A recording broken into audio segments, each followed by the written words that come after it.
Imagine a mother with two toddlers, a son and a daughter. One afternoon, they're watching their show while she's doing chores. The mother calls to her son to turn off the TV.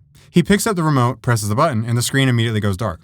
A few days later, the same setup unfolds, but this time the mother calls to the daughter to turn off the TV. The girl obediently grabs the remote and presses the button, but nothing happens.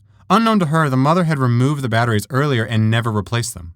The mother passes by, sees the TV still on, and scolds the daughter. "I told you to turn that TV off. If it's still on when I get back, you're getting punished." The little girl tries. She presses the button repeatedly. She even climbs on the ottoman to try and reach the power button on the mounted screen, but she's too short. She can desire to obey and even attempt obedience, but she lacks the one thing that actually makes obedience possible: the batteries in the remote the mother withheld.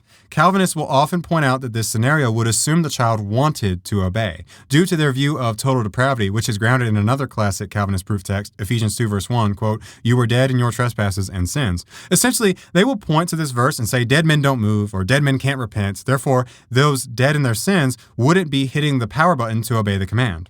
But even if instead of trying to turn off the TV, the child doesn't want to obey, if she loves the show and hates the command and therefore she continues watching her show in defiance, the moral problem remains. The mother has arranged things so that even if the child did want to obey, she couldn't.